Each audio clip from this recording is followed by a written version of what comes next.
The Tigers looking to avenge a loss from last year. The Tiger Lacrosse Report, brought to you by the Green Turtle, starts now.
Welcome, fans, to another edition of the Tiger Lacrosse Report. I'm your host, Spiro Marikis, along with the head coach of the Tigers, Sean Nadlin. And, Coach, this week the Tigers taking on the Big Red of Cornell. They come to Johnny Unitas Stadium Friday afternoon at 4 o'clock. And this is a team that, when you were number one in the country last year, they knocked you out of that number one perch. So I'm sure your guys that were on the team last year are ready to go after these guys this week.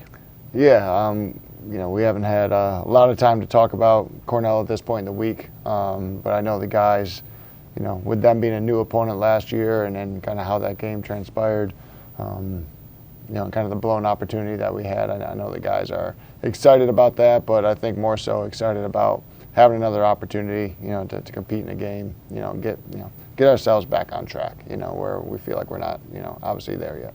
You look at the Big Red, and Jeff Teat is a guy who's been so consistent in his first 3 years. I mean, he's averaging about 35 goals a season, and only had 1 goal and 1 assist against Albany, but he wasn't really needed the last week. What does he bring to the table for that Big Red offense? He just brings such poise, a calming presence, leadership. He's a great quarterback, even though he doesn't play behind the cage. He just, you can tell he kind of really dictates a lot of what goes on out there by getting the guys organized and stuff. So he's a threat, with the ball in the stick. You got to know where he is to be able to be in his hands, because he can feed the ball to anybody. Even if they're not open, he can feed them to be open, and he's a great shooter. So he's a very dangerous player, and you got to know where he is at all times. They also dominated at the face-off circle in their first game against Albany. What do they bring to the table there? And with you last week using 3 different guys, are you going to throw a lot at them? Is that your plan, maybe? You see how it unfolds. If we start, say, Jack again, and he goes out there and has success, you kind of face off in a way. For me is you kind of stay with a hot hand, unless you need to make a change. They ran 3 face-off guys last week too against Albany, from what we've seen from the film. So they might have some concerns as well, and we'll see what that looks like and who they choose to go with. So obviously both teams are trying to figure out their identity there. We have to do a better job, not just at the X, but in those 50-50 ground balls and the opportunity to earn the ball with the wings. What about on the defensive side? Will they present something different than what you've seen against Hopkins and Mount St. Mary's so far? Our defense? Their defense. Their defense. Their defense, right. They're an aggressive defense, definitely more extended. They like to put some more pressure on you all over the field. They're in the ride. They'll look to really pressure you in the middle of the field. Once the ball gets down to your offense, they'll challenge you to move your feet, to move the ball, and not afraid to slide when your back's turned, or create some chaos. So they'll definitely be a little bit more up-tempo defense than what we've seen to this point. All right, we talked in the last show about the goalie change you made in the fourth quarter with Tyler. And goalies, I think, are a lot like quarterbacks, where maybe sometimes they get too much blame and too much credit when things go well or things go wrong. But you being a close defenseman as a player, were there days where you could sense that, my guy back here just doesn't have it? And would you go to a coach and say something to him? Yes and yes. You could definitely, I think, to kind of your analogy. We all have bad days. Yeah, it's no doubt. Exactly. And I think to your analogy, goalies probably don't get enough credit as they do. I don't think they can ever get too much credit, to be honest with you.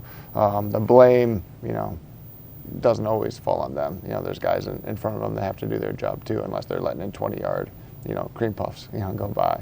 But yes, I think as a player, and you look to your leaders, you look to your, the guys that, you communicate with a lot in regards to if that is the case, like, hey, if the goalie is uncharacteristic in the game than what they've been in, like he's a really energetic kid or communicates a lot, if they say like, hey, we're not getting any juice out of, the goalie, or we're not getting any communication out of the goalie, coach, we might need to, just take a look at him, or at least talk to him and see where he's at, and see if we need to do something there. And then on the other hand, were there days where you knew your goalie was right on, and would that allow you to do different things defensively because you knew your goalie was hot? When your goalie's seeing the ball and it looks like a beach ball to him, that just gives you that much more confidence in front of him. And you're flying around the field and you're taking maybe a little bit more risk than you normally would, knowing that he's probably going to save anything that's thrown at him. So it goes both ways. There's no doubt about it. And you want more days where they're feeling really confident. That exudes throughout not just the defense but the entire team, because you feel like that guy's going to do his job that day. Which in my book, the goalie's the #1 position on the field. Well, hopefully the Tiger goalies will be right on and seeing bigger than beach balls Friday afternoon at 4 o'clock. Glenn Smith and I will have the call for you on TowsonTigers.com starting at 3:45. But come on out to the U and watch a great lacrosse matchup between the Tigers and Cornell. For the head coach of the Tigers, Sean Nadlin, I'm Spiro Marikas. Thanks for tuning in, and as always, go Tigers.